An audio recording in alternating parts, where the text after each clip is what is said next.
I've been working night security at Pine Hollow Campground for 5 years. It's quiet work. You check the gates, keep drunks from lighting extra fires, make sure nobody feeds the raccoons. Most nights it's peaceful. Just the sound of the wind moving through the pines and the radio crackling every so often. But sometimes, something feels off, like the forest is listening back. This happened last April. Cold, foggy, still.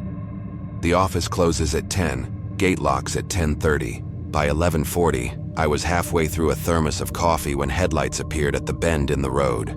Beat-up silver SUV. Couple inside. The man leaned out the window and said they had a reservation. Site 14 under Grady. He looked worn out, eyes bloodshot. The woman beside him was half asleep against the glass. I flipped through the paper log. Sure enough, there it was. Grady. Site 14. One night. Guess the ranger had checked them in online before clocking out.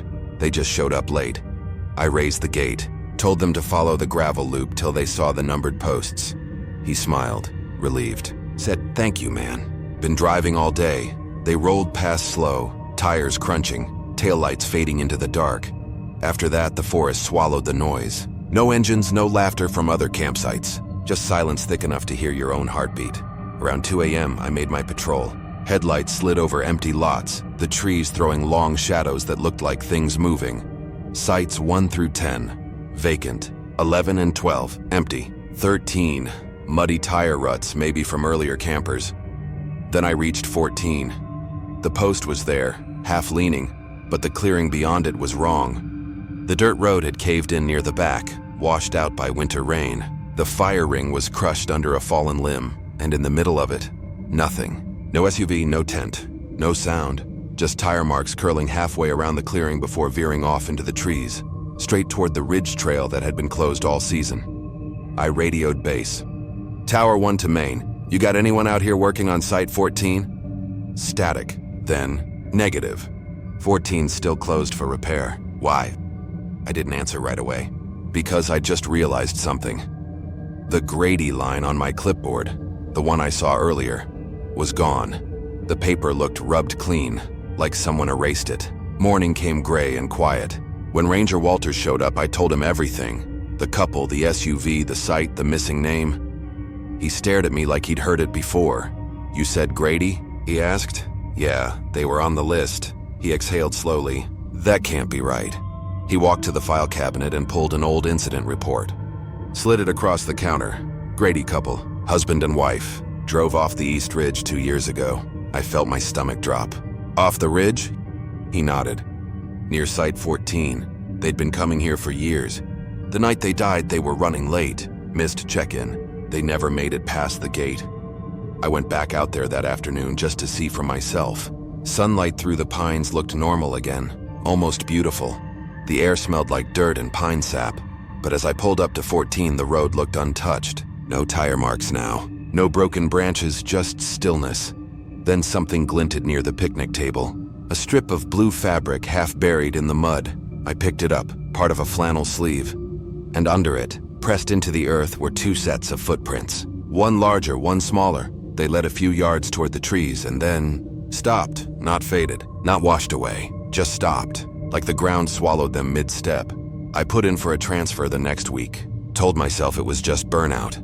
But every spring around that same week, the radio crackles with something familiar. A voice at the gate, tired, polite, asking for Site 14, under Grady. I work security at St. Jude Memorial Hospital, the graveyard shift. Midnight to 8 a.m. Most people think hospitals are loud, chaotic places, and they are during the day. But at night, they're hollow. Just the sound of machines breathing for people who can't. Christmas Eve last year was one of the quiet ones.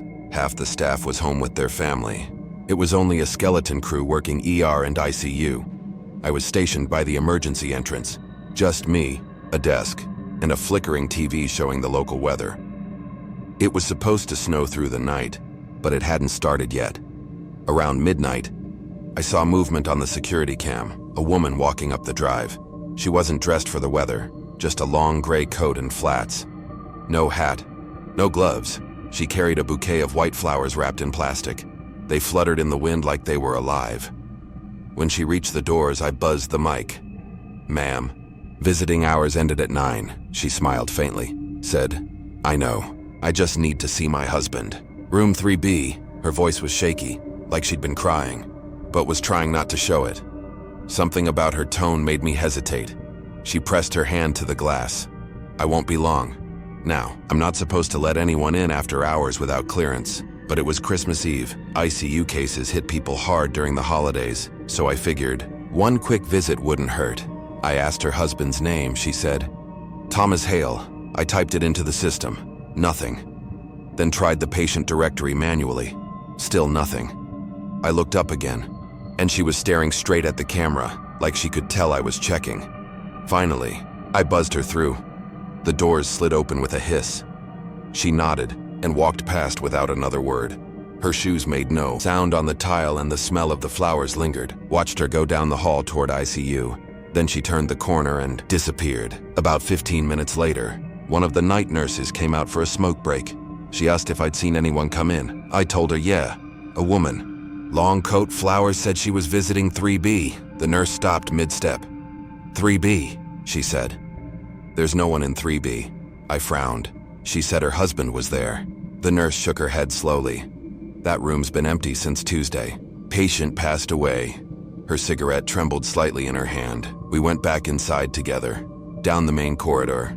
The air felt thicker somehow, like the ventilation had stopped working. When we reached the ICU, the hallway lights were dimmed, every door closed, except one. It was room 3B. The door stood slightly open. Inside, the monitors were off. The bed made everything perfectly still, but the flowers, those white flowers, were sitting in a vase on the bedside table, fresh. The nurse whispered, "You sure you let her in tonight?" I nodded. She was right in front of me. We checked the security camera footage together. Fast forwarded through the last half hour. You could see me at the desk, looking up and reaching for the buzzer, standing as the doors opened. But when the feed switched to the lobby angle, no one was there. The doors opened to an empty sidewalk. No woman, no flowers, just wind blowing snow into the entrance. The nurse backed away, hand over her mouth. I felt my chest go cold. I hit rewind, played it again. Same thing. You can see me reacting, talking, even stepping aside, but the hallway behind me stays empty. I hit pause. The timestamp read 12:04 a.m. That's when the radio crackled. It was the charge nurse upstairs, her voice shaky. "Security, do you copy?" "Go ahead," I said. "There's something you should see in the ICU family lounge." We went up together. The lounge lights were off, except for the glow of a small Christmas tree in the corner. The air was freezing. It was colder than the rest of the floor. On the couch sat a coat. It was a gray coat, folded neatly, and on top of it sat a single white flower. I filed a report just like protocol says, but the footage didn't save. The system froze when I tried to export it. By morning, that entire section of the drive was blank. When I asked IT about it, they said they'd never seen that happen before. 2 nights later, just after midnight, I got another visitor, a delivery guy saying he was dropping off flowers. He said they were for a Mr. Hale, room 3B. I told him there was no patient by that name. He checked the card on the box. Sure enough, Thomas Hale. Then he frowned, said, "That's weird. We got this same order last year." Sometimes, when I'm walking the ICU rounds at night, I'll hear it, a faint sound, like paper rustling. When I look toward 3B, the air vent flutters, like something's breathing just behind it. And on the shelf, next to the bed, there's always a white flower. I've worked security at the Franklin Business Park for 6 years. Most nights are empty and quiet. It contains dozens of office buildings, accounting firms, insurance, some tech startups, all quiet after dark. Just me, the cameras, and the hum of vending machines. You start to like the quiet after a while, until something breaks it. It was a Tuesday, just after 2 a.m. When headlights rolled up to the main gate, a man stepped out of a white van wearing a yellow maintenance vest and hard hat. "Got an emergency work order," he said. "Building B, 3rd floor, electrical short. I got a call about 10 minutes ago." He flashed an ID for Midstate Electrical. Everything looked real enough under the booth light. I hadn't heard about any outage, but the man was polite and professional, and the longer you work nights, the more you learn to pick your battles. So I buzzed the gate open. "Building B's the second on the right," I told him. He gave me a small nod. "Appreciate it." Then he was gone, his toolbox swinging, his boots crunching on the gravel. I watched him on the monitors as he crossed the parking lot. One camera after another picked him up. Everything looked normal. He badged into the lobby, took the elevator up, and the doors closed. No weird vibes, no reason to think twice. I logged it in my report. Then I poured myself another cup of coffee. About 10 minutes later, motion sensors started tripping on that same floor. First the east hallway, then the west, and then the utility stairwell. I just watched the guy go up there. I thought he was probably checking breakers, but then the elevator dinged. The camera showed the doors sliding open. It was empty. I frowned. I sat there, thinking maybe he took the stairs back down, but the stairwell camera came online a second later, and there he was, still on the third floor, standing completely still. He wasn't near any breaker box. He wasn't moving at all, just standing in the middle of the hallway facing away from the camera. I keyed the intercom. "Everything good up there?" No response. He didn't even turn his head. I tried again. Silence. Then, slow as if he'd only just realized I was watching, turned toward the camera, and I realized his badge was gone. It was just a blank yellow vest. I radioed my supervisor. No answer. I called Midstate Electrical. The line rang out. Then a woman finally picked up. She told me they hadn't sent anyone to Franklin in months. She said they used to service the property. Before the contract was canceled, I turned back to the monitors. Every feed from Building B flickered. Black. Static black again. When the image finally cleared, the man was gone. I grabbed my flashlight and went out. Every step toward that building made me regret not waiting for morning. The lobby was cold and smelled faintly like ozone. The elevator sat open. I hit 3. The doors closed, and as I rose, I could hear the old fluorescent bulbs above me buzzing louder and louder. The doors opened to darkness. Only the emergency lights were on. My boots echoed down the hall. At the far end, the maintenance door stood open. Inside, wires hung from the ceiling. There, it looked like nobody had worked in here in weeks. A torn cable curled, and lying there, beside it was the vest. It had dark stains around the collar. Next to it sat an old rusty toolbox caked with ash. On the lid were 2 words, "Thank you." I backed out slowly. The hallway lights flickered as I moved. When I reached the elevator, the doors slid shut on their own. The floor indicator blinked. 3, 2, 1, basement. But there's no basement in Building B. I bolted for the stairs. My flashlight flickered out halfway down. The air smelled like burnt plastic. By the time I reached the lobby, every light in the building was dead. I ran outside, slammed the booth door shut, and switched the monitors back on. Every camera feed showed static, except one. The service elevator was back on the 3rd floor. The doors opened, and just inside the doorway was a faint yellow glow. The next morning, my supervisor came in early. I told him everything. He didn't laugh. He just listened.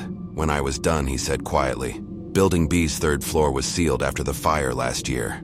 A maintenance worker had been trapped when the wiring shorted out. He never made it out. The company he worked for was Midstate Electrical. Sometimes around 2 a.m., the motion sensors still trip in that same sequence. East Hall, West Hall, then the stairwell, always in that same order. And if I look at the elevator feed long enough, I swear I can see the faint shimmer of a yellow vest just beyond the doors."